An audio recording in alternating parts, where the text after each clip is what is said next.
You actually mentioned something, and I think you touched on it, but I'm curious.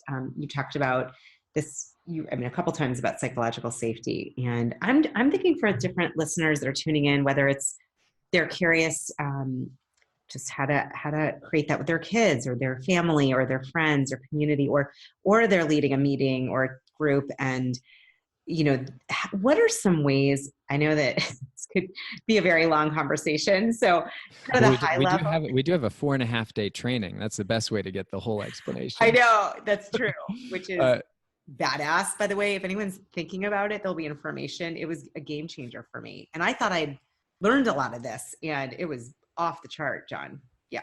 That's cool. So sorry, I shamelessly interrupted your question. No, it's great. What are ways to invite that psychological safety in any environment? Was that the question?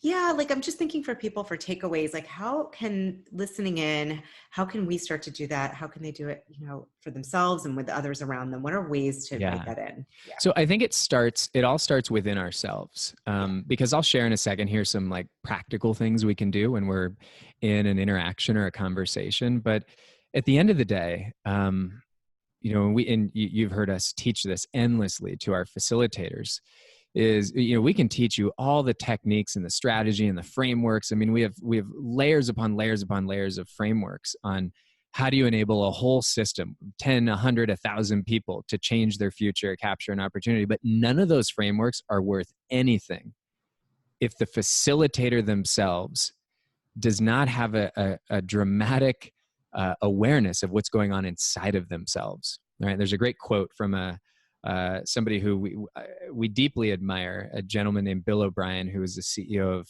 Hanover Insurance for many years. And one of the things he used to say is that the quality of an intervention is always a reflection of the interior condition of the intervener, which is just a nifty way of saying that, whatever goes on, if I'm trying to impact somebody or some group of people outside of me, at the end of the day is going to reflect what's going on inside of me. So it's why, before this call started, both explicitly and implicitly between you and I, I'm asking myself, who do I want to be on this episode? And literally, how do I want to show up? Do I want to be playful? Do I want to be intense? Do I want to be curious? Do I want to be humble? And, after time, these qualities will just show up automatically because I keep asking. And I eventually realize it's the same answers that I think are going to most serve whoever might listen to this, right?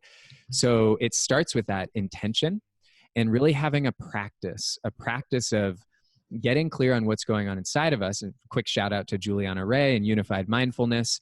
Her approach, I absolutely think is so mission critical for me in my life, because it's my way of constantly detecting what's going on inside of me, whether it's the voices in my head or the emotions I'm physically feeling or the images I'm seeing. And whether it's the voices, the feelings and images of things that I don't want to have happen, or the things I want to have happen, I need to really constantly nurture what's going on inside of me if I'm going to be any good at helping how others feel in our interaction. So just to make this practical, when I interact with somebody else, going into that interaction, asking myself, am I fully prepared to be here and to be totally, truly curious about this person, right? Because if I'm not prepared to be truly curious, then it might be of better service to not engage with them until I'm ready to be truly curious about them and who they are and what their motivations are and what their strengths are and what their aspirations are and what their struggles are. And, then it gets tactical, right? Because if I know what to be curious about, then I know what to ask about. And sometimes you can actually back into this stuff.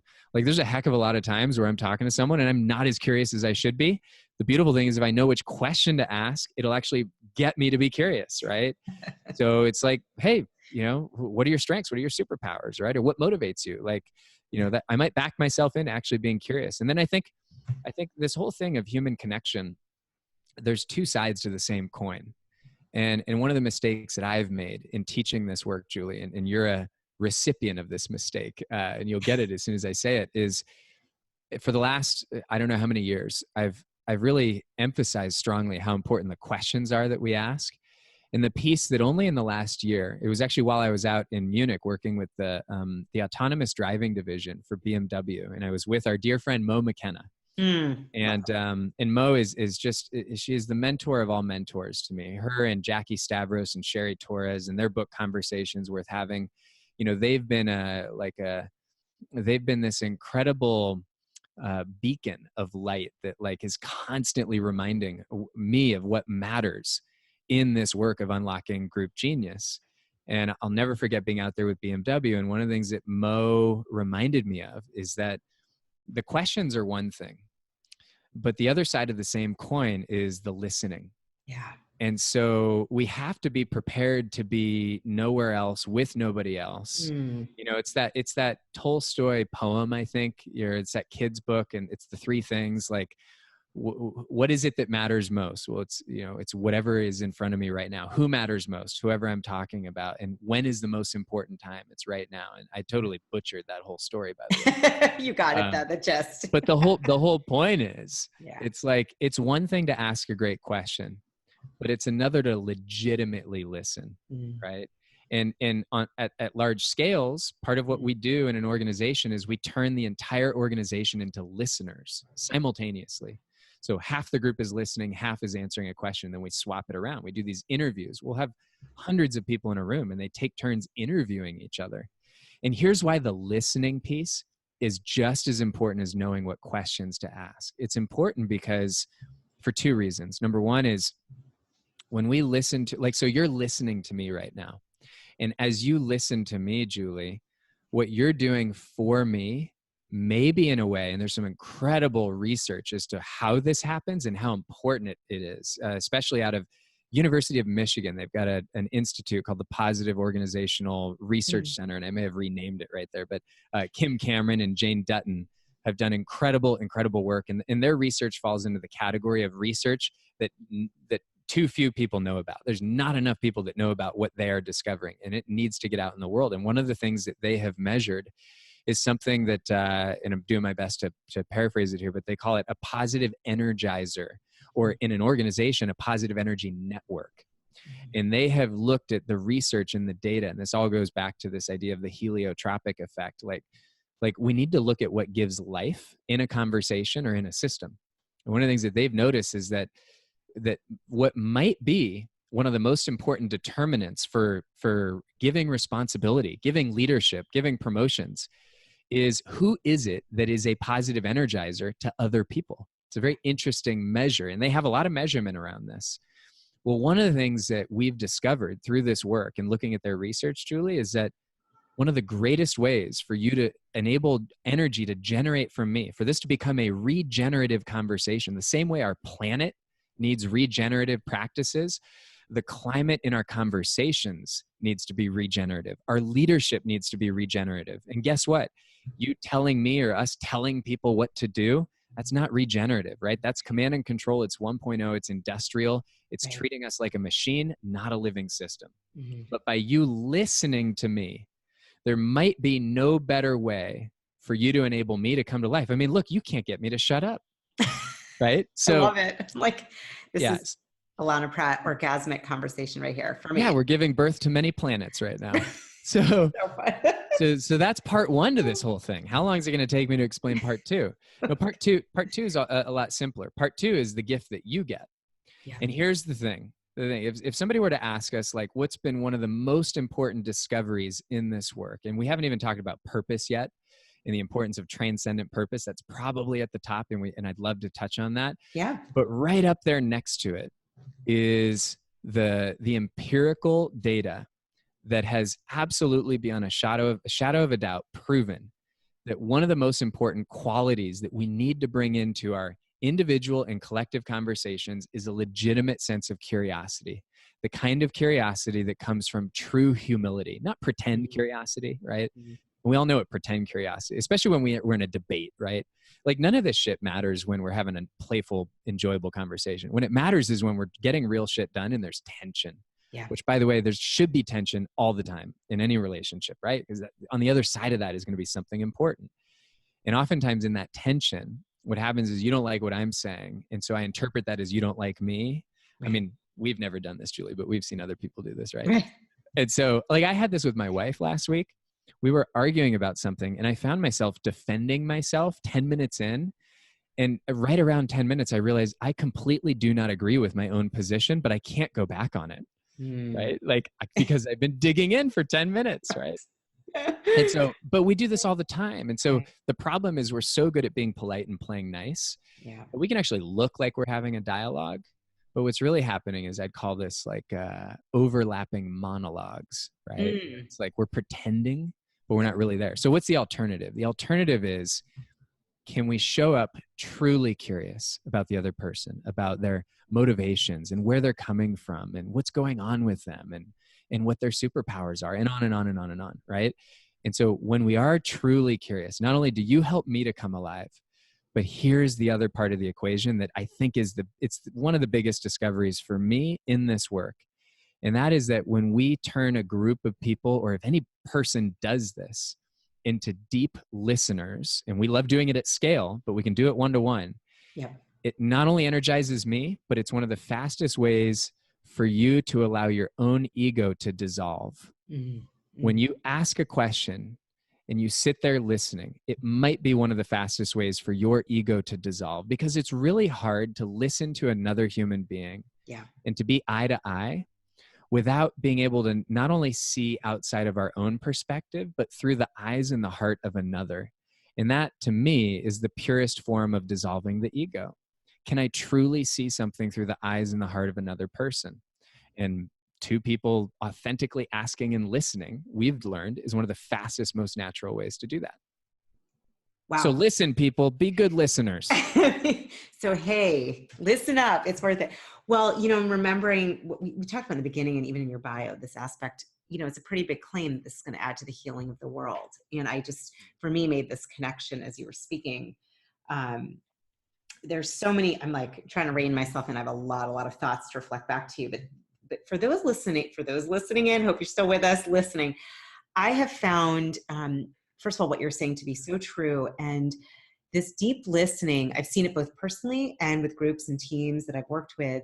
It's exactly that. Like, I know for me, interviewing all kinds of experts and influencers, what happens is when you just get curious, all of the concern and the ego it just dissolves. And what you were saying is, really, here's the other thing too. I think we as human beings, communication is 93% nonverbal. So I can feel when you're really listening versus when you're not. Even if you're looking at me, I can feel it. And we are, emotional beings that can sense and feel how the other person is with them. So what I love that you said is that deep, legitimate curiosity with humility, that was really perfectly said. When you're in that space, you're so present, you're in the moment. And I think, with what Juliana Ray teaches, I know I've read a lot with Eckhart Tolle or anything around mindfulness, it means being so present. It's a great practice. I love listening at that level because it teaches me to be in the moment, and we don't know what's going to come of it, which is kind of fun and exciting and crazy all at once. But I think that to make the connection, to me, the more we train and have deep listeners, and again, those listening, you can practice this with yourself, with your spouse, with your partner, with your child, with a friend, like really get into that space, as Jon was saying, like that listening without having an answer or without being attached to your stance, like really from that humble curiosity and, what motivates that person? What's it like to see through their eyes? That to me is the link to healing. That, for me at least, I'm curious if that resonates for you as well.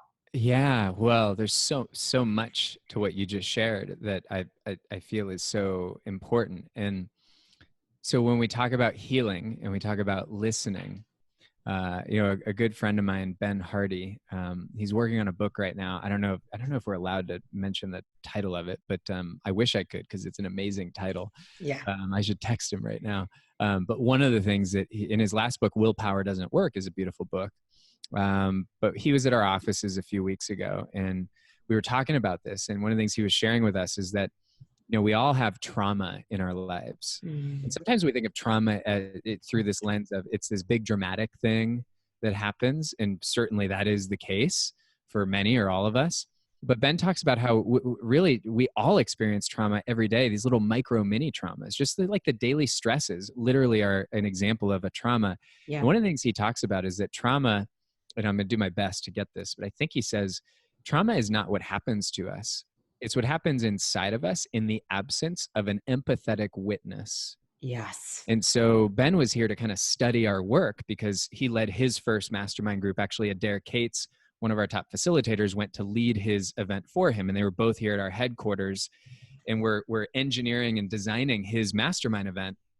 This is just a few weeks ago. And he like stops us in our tracks. And he's like, I don't know if you guys understand what you're actually doing here. And I'm sure we don't. Like, I'm sure there's a lot we're doing that we don't really get fully. That's the beauty of the mystery of a human system. It's just it's a bundle of amazing mysteries. But Ben pointed that out. He's like, look, when you do this work, you create healing. And in fact, Raj Sisodia, who's a huge fan of our work, and we've had the great privilege of working with him at multiple appreciative inquiry summits that we've led. In his next book, he's going to be featuring this work. He interviewed one of our team members, David Cooperrider, who created this method, or the base of this method 30 years ago. In his forthcoming book, and you've already seen a preview of the title, they've retitled the Conscious Capitalism CEO Summit. It's all about business as a force for healing. Mm. And one of the reasons this method is being turned to, for example, we're so honored that we're in the discussion and design phase right now with one of the largest groups of mental health professionals in the world. We had the privilege of doing an event at Facebook last year. And at that internal summit, and it was super high stakes, and a lot of people that may or may not have trusted each other, definitely had never worked together. You had the top behavioral scientists from all around the world sitting there with the top programmers, about 60 or 70 of them in one room. We had 48 hours to have them literally co-create a plan for something that I can't share exactly what it was. That's ironic that I can't reveal what they were working on, considering what they're often, in trouble for. Right.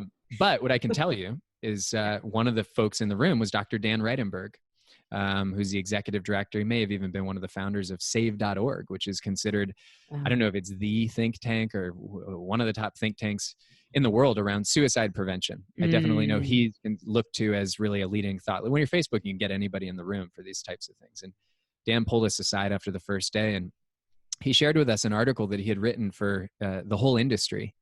And he handed it to me, and he said, I'd love your opinion on this tomorrow when we come back. And I read it that night, and and I'm definitely paraphrasing here, but he had essentially, in my words, kind of called out their industry, the whole field, and said, hey, I think we could do better.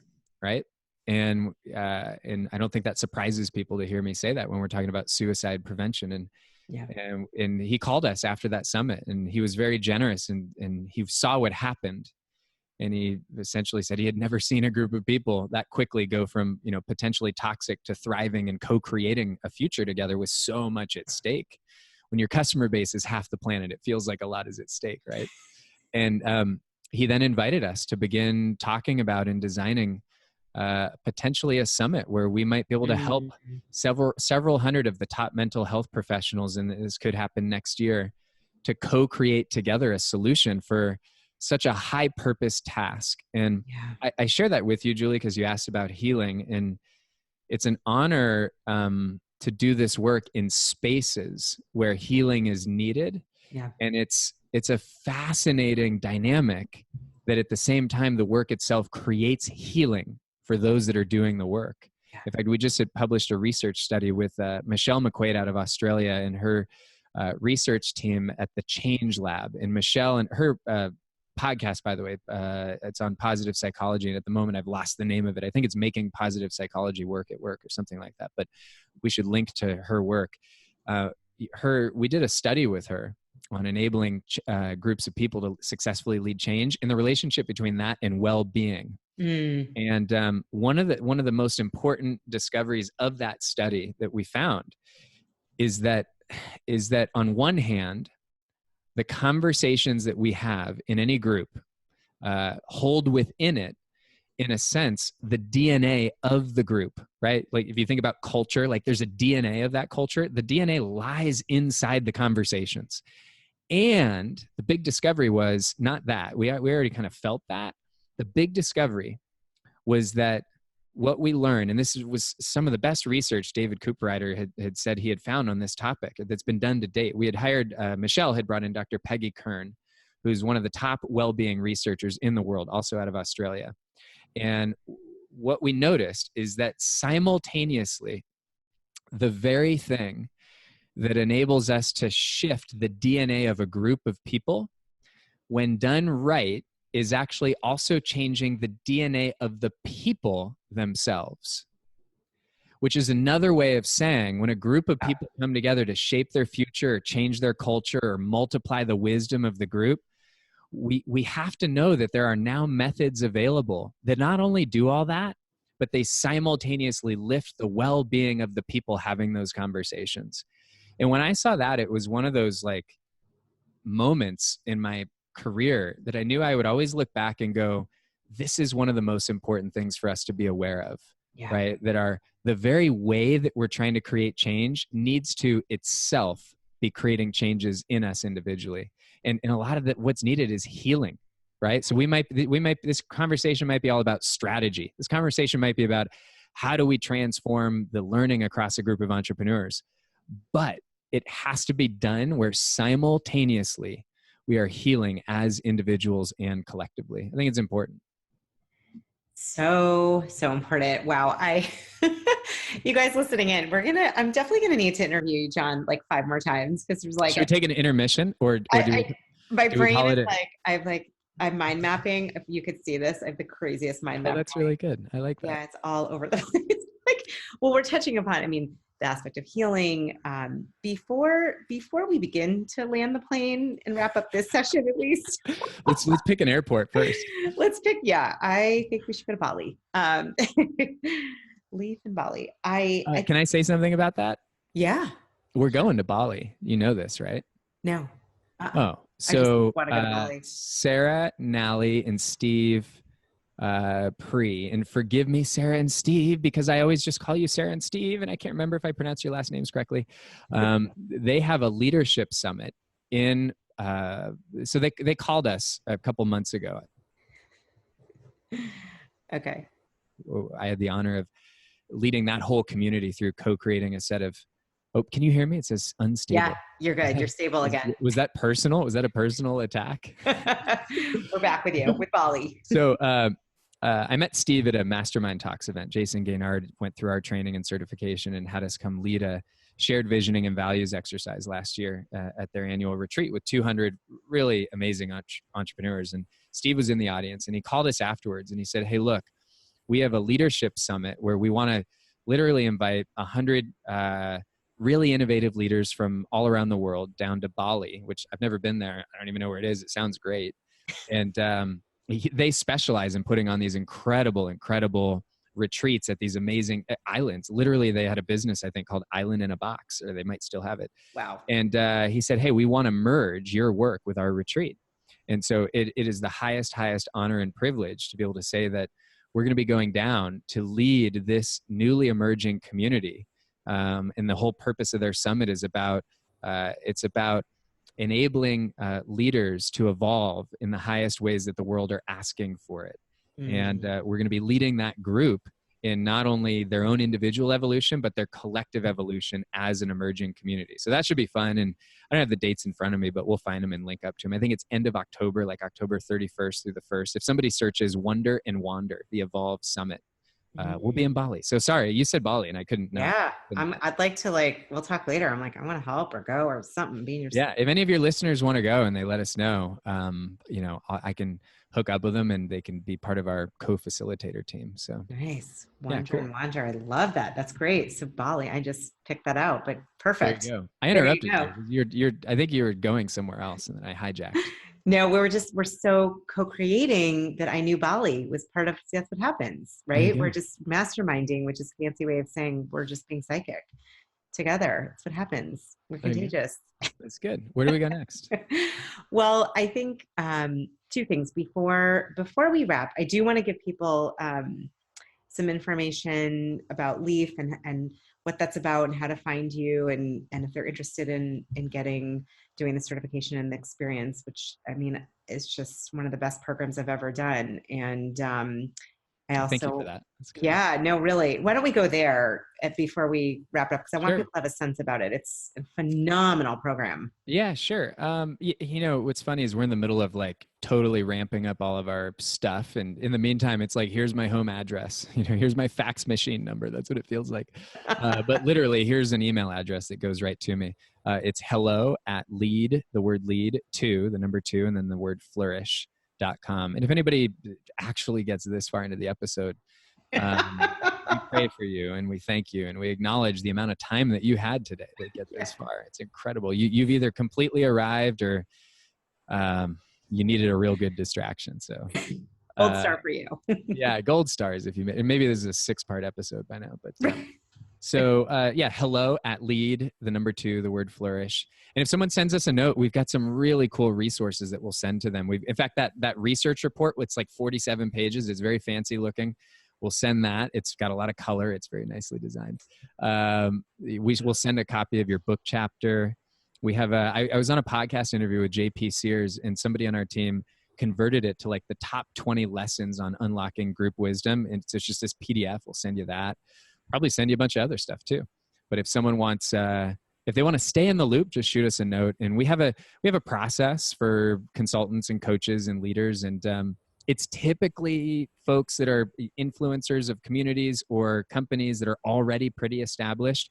There's definitely a segment that come through it that are kind of getting off the ground, but the large majority kind of have an environment where they know that they can immediately go in and transform a learning environment, a mastermind event, or a whole company or a team. And there's a whole interview process, and it's a real honor. And I can't find the words to express how I feel about it, Julie, but it's super humbling that this particular training, it fills up months in advance. We've run it 4 or 5 times now, 5 times. And every time it sells out several months in advance. And we just had a meeting this morning, and the next one is October 14th through the 18th. And that one will fill up. It's more than half full right now. We've got a bunch of we're doing a training for all the Keller Williams trainers next month. And Wow. I think some of them will be in it. But anyways, just send us a note. That's my very well choreographed sales pitch. Perfect. I love it. Well, it helped me I did a retreat. I'm going to do another one with women around unleashing their highest self, their USU. And being a part of this facilitation methodology, I was able to take it and adapt it to make it kind of find the words that felt authentic for me. And then to just help so many women to really get their worthiness and get their passion, purpose. And it was really powerful for me. And it helped me to give back in a bigger way. That was just one of my experiences. I've done in many other ways with companies and teams. But to end, I kind of just gave you the keyword because I know you talked about purpose. And I know if there's a way to talk about why purpose is so important, or just give listeners a taste of kind of how you incorporate the idea of purpose in everything we do. Yeah. Have fun with that question, by the way. I'm obviously very happy to, since I forced your hand and made you ask me this question. Well, it's something that's very personal for me. As you can see me, I got something in my eye here, but the good news is I talk with my mouth, not my eyes. So. Right.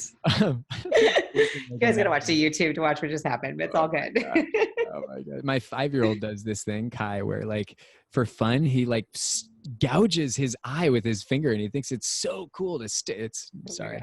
You're like, please. I felt like him for a second. It's very personal for me because 20 years ago when my kind of professional life really started, I was super fortunate that I was one of the many who sold Cutco knives. And my first manager, mentor, Dan Cassetta, he'd really challenged me to consider this idea that when, and by the way, if someone wants to hear the whole backstory of me selling Cutco, I was honored to be the first podcast episode for the official Cutco podcast. Oh my gosh. A month ago. So we got a link to that because it was a lot of fun. It was here's Dan and I 20 years later talking about my very beginnings, and he knows it better than anybody.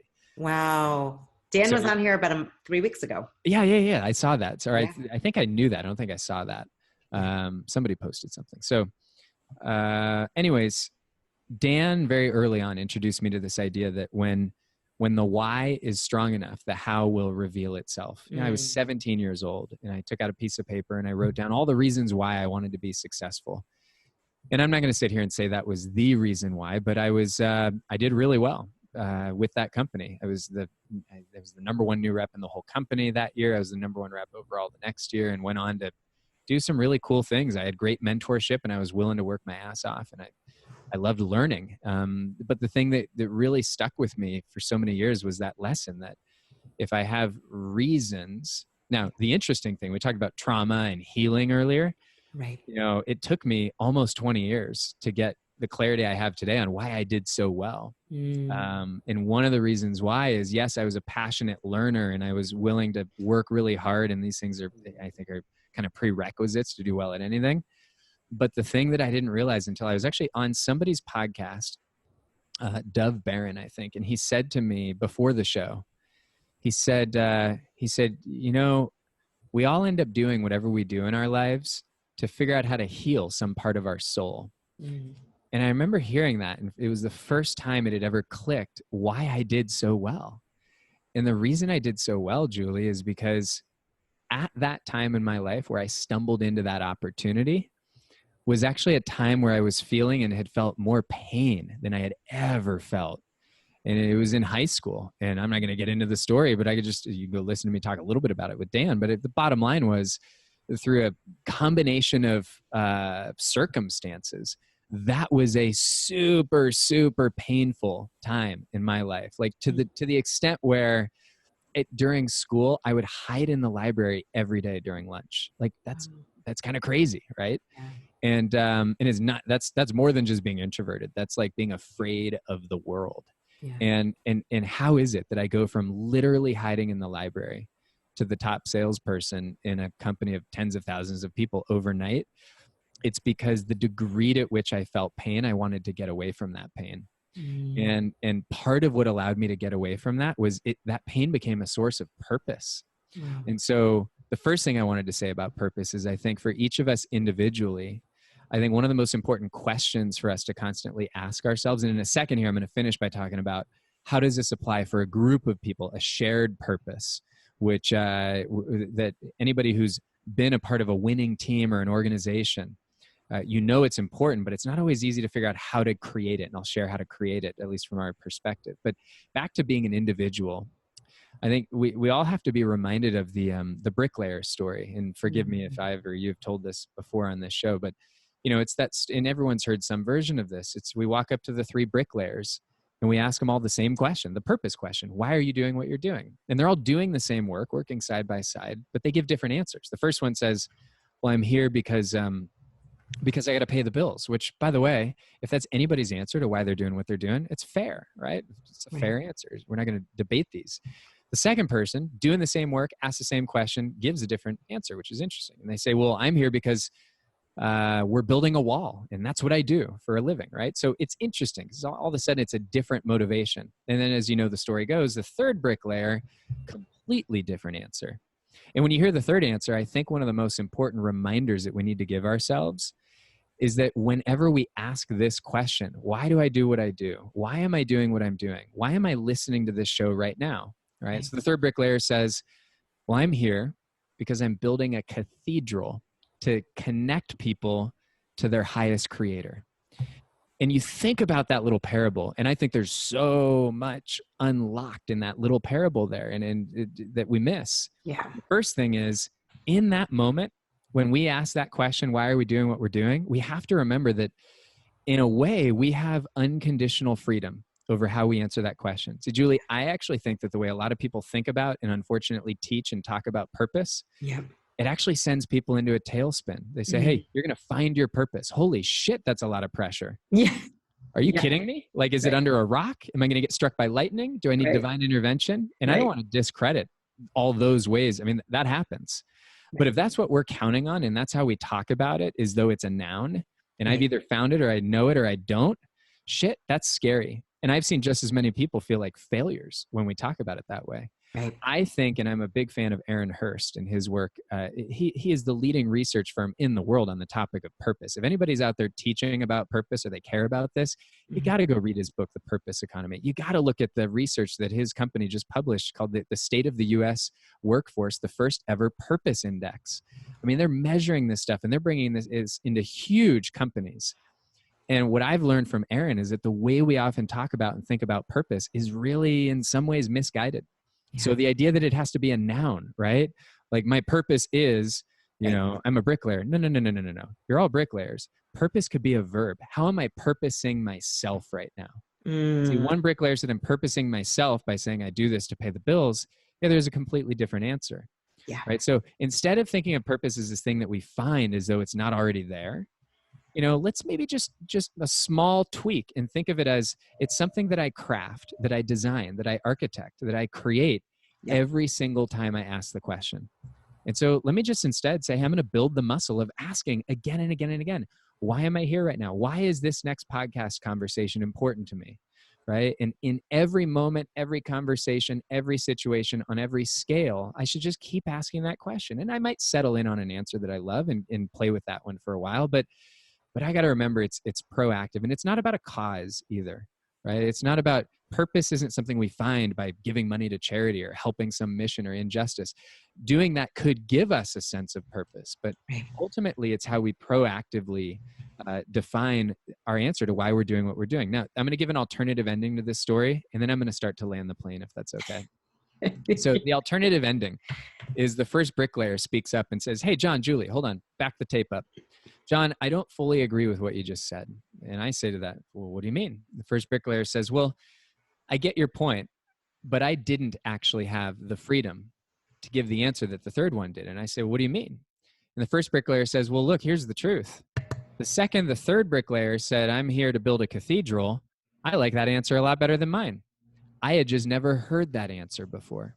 And so the lesson there is to realize that if we want to be driven by higher and higher motivations, right? If we want to be motivated by reasons and purposes and missions that are more and more about service to humanity and future generations and a bigger and bigger impact, then we need to think about who we hang around with. We need to think about who we study and who we learn from.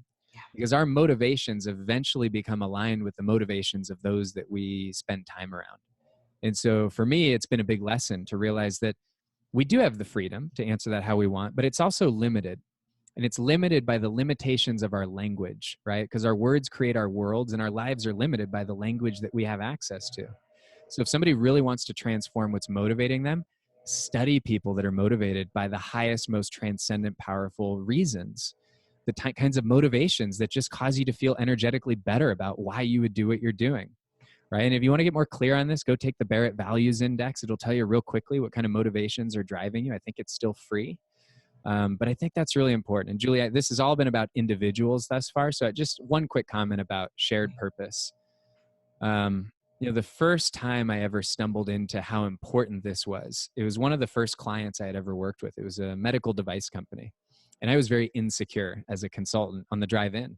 There were 8 kind of senior level executives. And and any of you as coaches or consultants, the first time you ever do something, you know what I mean when I talk about the nerves, right? And I was driving in thinking, I know they don't want me there because nobody wants any consultant ever, right? Like that's, by the way, that's the smart assumption to make is they don't want me there. They think I'm going to be there to tell them what to do. Obviously they'll figure out quickly. I don't have answers. I have questions and everyone feels better about that. But still at the start of it, I thought, they don't want me there. How do I get buy-in? And I fell back on my roots on the drive-in. And I'll always remember walking into the room, and there were about 9 of these executives sitting around this boardroom table. And this was one thing I felt really certain of, and that was I, as the outside quote-unquote expert, which I was not really an expert on what they do, I had an approach that was supposed to help them to figure out what to do. But I knew that they were looking to me with skepticism and concern, the same way anybody looks to any leader of any team or organization with certain skepticisms or concerns. And I realized I could not stand up there and tell them, here's why we're here today. And I think this is a big lesson for anybody that leads any group of any type, is how important it is to not tell them why this work is important. But instead, I asked them, I said, hey, before we start this work for 2 days, I'd love to ask you. And I pointed to the topic, and the topic was something like, how do we transform our partnerships with our manufacturers, our laser device manufacturers? And so I pointed to that on the slide, and I asked everybody, I said, take a pen and a Post-it and just scribble a couple answers. Why is that an important thing for us to do for the next couple of days? And they all thought about their answers. And then I put them into groups of 3, just like the Bricklayer Story. And then I said, share your answers with each other. And then when we're done, I want to hear what's in common or what were you inspired by amongst your answers. And as they share, one group at a time, one person at a time, I'm writing the answer up on the whiteboard. And as I'm writing it on the whiteboard, the room is coming alive because they are articulating their shared purpose. I'm not saying anything. And as we went around the room, by the time we got to the end, the VP who had brought me in, he's looking at the whiteboard and he says, we knew this was important, but I don't think we realized it was this important. Wow. And when the client is starting the engagement by them not only articulating the shared purpose and pulling it out of themselves, but seeing it and seeing how real it is and then getting all the energy from that, there's no better way to kick something off like that, which is why, as you know, we now teach that, is how to do that in any and every environment, is we always start by unlocking the shared purpose, not that is dictated or mandated, but that lives inside the group that needs to be allowed to emerge. And I'll finish by saying a group discovering its shared purpose, its transcendent purpose, and its purpose that's about healing the world, not just healing all of its economic goals as a business or a team, but healing the world socially, healing the world environmentally. We call this full spectrum flourishing. What we are seeing, Julie, is that is actually the greatest way to get that group of people to come alive as individuals. Just like when my kids watch like a ninja movie on TV, they want to become ninjas. There's a phrase for this that my mentors created, and it's based in some real science. They call it mirror flourishing. I think you mentioned this in your book. Yeah. And mirror flourishing is based on the idea that, there's the mirror neuron in the brain. And we see this every single day when we go into an organization. What we see is that when a group of people uncover their highest purpose out in the world, that is actually the fastest way for them as individuals to come alive. And so it's important. It's important to invite that transcendent purpose, to always be listening for what it might be and open to whatever comes out. So I'll finish with that. Woo! All right. That was, you guys, if you're listening, I feel like you might have forget the PhD in you. You just got a PhD in purpose and thriving and flourishing with Jon Berghoff. And so much that you said that is just so powerful. I seriously cannot thank you enough. I'm thinking about how the show notes and like, wow, this could be a dissertation. These show notes are going to be, and I'll try to make sure to get, for everyone listening, like the show notes, like some of the takeaways, if there are any links, like I'll do my best to get that with Jon so that it's really easy to find all these awesome things that you mentioned. You are such a inspiring visionary and leader of, I really feel like this is what our planet needs most. And I'm very honored and grateful to have you here, to be part of the whole fly leaf community, and just really this work about, helping people to uncover, as you said, unlock their potential and to create that presence for others to do the same. And then through that diversity of each of our strengths and best of the best, like create just something way, way, way better. It's awesome. Yeah, it's awesome. Thank you. Julie, thank you. It was a pleasure to be here.